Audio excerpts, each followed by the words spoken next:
Hello there. Welcome back, my friend. Hello, what have we here? Jedi, we've been expecting you. Knew I could count on you. Hello. Welcome to the rebellion. What fun! Hey everyone, Hybrid here, and today's video is one that I'm not super excited to do. I do not like being a negative person generally, but I have had a lot of issues lately with a lot of my Micro Galaxy Squadron purchases, and truthfully, I think I'm going to start slowing down on this line. Admittedly, I was cherry picking from the beginning. It was just they'd make something and I'd be like, oh hey, that's cool, so I'll pick that up, why not? But it's gotten to where even me picking what I think is the best of the best they're offering, I'm still getting let down a lot. And so I guess I just wanted to make a discussion type video, see if anyone else out there is feeling the same, or if I'm just kind of marching to the beat of my own drum here. I made a couple bullet notes of just a couple of things that really kind of bothered me a lot. But there's a lot of issues I've had with this line, particularly with value. It's just, I'm really starting to not really like what I'm getting at the end of the day when I make a purchase from Micro Galaxy. So, I guess let me run through, a lot of these you'll know from videos before, but one of the bigger upsets to me recently was this new Mando and Grogu Razor Crest. I picked up the version that is at Walmart's, and you compare it to any prior Razor Crest, and the paint is just incredibly subpar. I made a whole section in that review showing it off. The new one is just gray plastic. The old one is painted to look very metal. There's just a visual downgrade there. And then the fact that it is just a straight up repaint of the old one, to me, that's incredibly frustrating because it means they spent absolutely nothing on sculpting, so you would assume that this budget has to have paint, right? And then they don't do it. And there was nothing exciting about it. It just came with a Mando micro figure with Grogu stuck on his jetpack, and then they were like, well, instead of giving you another micro figure, we'll give you a weapons rack that doesn't hold the jetpack from the old Slave 1. And fine, whatever.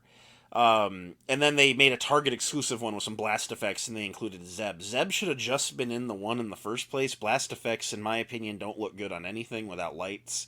What's the point there? And I'm just sitting here where's our value on this? Throw in an Imperial, ATRT and the ATRT driver or something, and I know that that's just going to get stuck in a blind box eventually, but let's go ahead and jump over to that. I am so tired of every big ship in this line missing micro figures that you have to buy in blind boxes. I do not subscribe to this blind box culture that has taken over the collecting world. I do not like it. I do not stand for it. I want to know what I'm buying, especially when you start getting into a price point of $5 like that.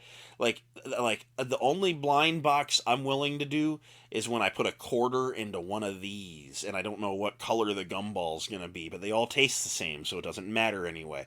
Anything higher than a quarter, it's too dang much to be a blind box, in my opinion.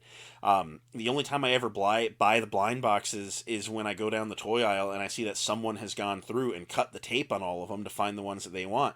Well, at that point, I'm not the one cutting the tape, so I'll take a peek and see if there's one I want.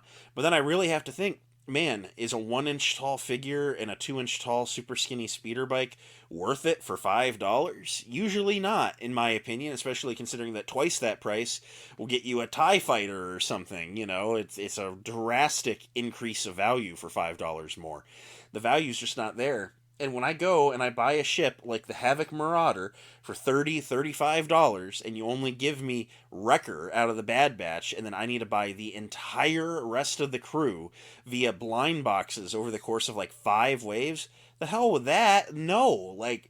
Did you need a couple more? Why not just charge $40 for the Havoc Marauder and give me the crew?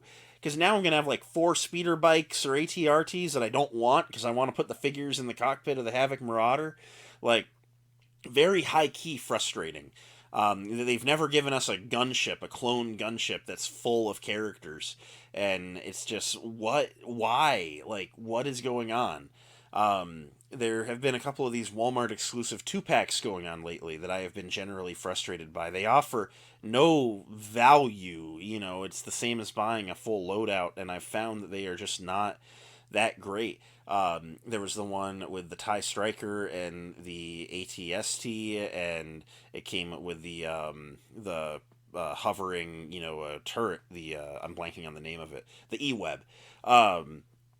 And it was just, it was $30 of stuff if you bought it separately, and it was $30 for the pack, and they weren't any better than the prior versions, and the ship is supposed to have like 2 pilots, and they didn't give us the second pilot, and it's like, what, like there's 2 seats sculpted in there, like why are you not giving me 2 1-inch tall all black TIE Fighter pilot figures? Like, are you kidding me? And then you jump over to like the other one that I reviewed, the Red Jammer Y-Wing and the TIE Bomber that they say is from A New Hope, but neither of those were in that movie. And again, the TIE Bomber, I had just reviewed the single pack version, and it was missing its second pilot. This was the opportunity. There's no new sculpting. The cost of this pack, the manufacturing cost of these 2 packs, is nothing because you've already sculpted them. All you're doing is putting plastic and paint to them. So, like, why can we not get the second figure? Why can we not correct the sins of the past here?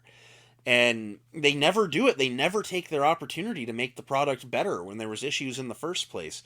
And then it's a battle damage TIE Bomber, and they just Sharpie a couple black little lines on it here and there. I remember the Series 2 battle damage TIE Fighter had new wings that had like bullet holes in them and stuff, and they had like little like glowing paint around them to show that they had just taken laser fire and they were burning up. And no, we don't do battle damage anymore. We just do Sharpie marks anymore. It's just cheap. It looks bad, and it just doesn't do it for me. I don't know why they have to go so cheap on everything in this line.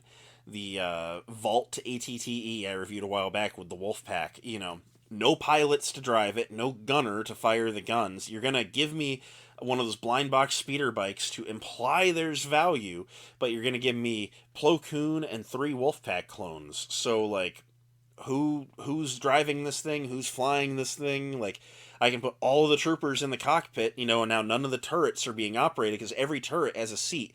This thing has seats for like 12 figures, and you're going to give me 3. Like, no, that is ridiculous. And I'm not going to go and buy 9 blind boxes worth of Wolfpack troopers, and there's no guarantee that if I go and I buy them that I'm going to get the Wolfpack trooper. Like, and then I'm going to have a pile of speeder bikes I don't want. Ultimately, I'm paying $5 for one little 1-inch tall micro figure. Are you kidding me, Jazzwares? That is such a garbage value. I don't like being this negative about stuff, but it just frustrates me. And then they reveal a ship that I have been so excited for, the Captain Rex Y-Wing.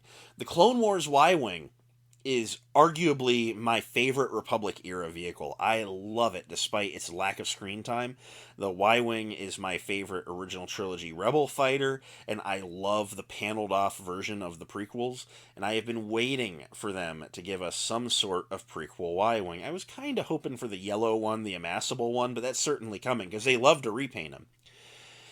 And the Captain Rex one, you have to recreate that Clone Wars finale scene. You have to be able to put 2 figures in it, right? Rex and Ahsoka, and then a droid. But because they didn't have a droid in the Clone Wars finale, I'd have been okay with them sculpting the droid spot and just not giving us a droid. I'd have been okay with us being shorted a figure that way, and it'd be a great way to get a Clone Wars Season 7 Ahsoka microfigure, because they've reissued the Clone Wars Season 3 microfigure like 10 times now and not made any other Ahsoka. Like, this would be a great time to get a variant of a very iconic character. And then the photos come out, and it's just a Captain Rex figure and a random brown astromech droid. And then I see it. Oh, these jerks. They labeled it a Bad Batch Y-Wing. So instead of like the one iconic scene that this ship has, escaping the crashing Venator, we're getting the ship from the show where you see it parked in the background for a second of like one freaking episode. Like, are you kidding me, Jazzwares? They saw their opportunity to screw us on something and be able to be like, well, it makes sense because Ahsoka wasn't in it in the like, are you kidding me, Jazzwares? You jerks. So, I don't know. I have a lot of frustrations with this line. I remember the early days. I remember, being so excited. They were regularly stocked at my local stores. The ships all had great paint, and they all came with the figures they needed. I remember after a couple months of being out, they straight up said that they were going to lower their MSRP because it was bad times for everyone, and their profit margin was high enough they could knock everything down $1. Like, those are things that instilled great faith in this company from me and made me be like, hey, this is like a company that I want to start buying stuff from. But as it's gone on, they have just started to suck the value out of it, and I really am not a fan. At this point, I'm looking at things like there's a Vault Imperial gunship coming from the Ahsoka series, and they haven't shown us what figures are coming with it, but the rumor is an Enoch and a Night Trooper and a Night Death Trooper. And again, where are the pilots? And this is going to be the premium offering that costs way more than when it's just on the shelves in a couple of months. No, I'm not buying it if it doesn't come with the 2 TIE pilots that it needs to have. If there are no pilots, I will not buy it. I recommend you don't buy it. I recommend that we stand up against these things because it is getting ridiculous. These 1-inch tall micro figures cost nothing to add. I'd be fine if they even went light on the deco. I'd rather have just a generic, no paint, 1-inch tall black TIE fighter pilot that at least had the sculpt to generally look like it. I'd rather have that than nothing included. Like, are you kidding me? They are not offering the value that I want at this point. So I think I'm officially kind of throwing my hat in here. I'm not gonna never buy another one ever again. I think my coverage of it is going to be a little bit less on the channel. And something that I'm very excited for is the upcoming Cube Squadron Kickstarter campaign. I will still cover that, and I've got plenty of ships to put in those dioramas, so I'm here for it, and I'm going to do great coverage because I love that campaign, and I think that that might breathe a little bit of life into this collection of ships that so far has just kind of been sitting on a shelf for me. So I'm very excited for that. But I just don't know that I can be excited for what's coming when they keep shorting the value on everything. So, I might pick up the occasional ship here and there. Odds are the reviews for Micro Galaxy Squadron are almost definitely over going forward. Just because I just can't. I just can't bring myself to talk positively about something that doesn't excite me that much anymore. But I will talk about Cube Squadron because those look excellent. I'm so excited to talk about those.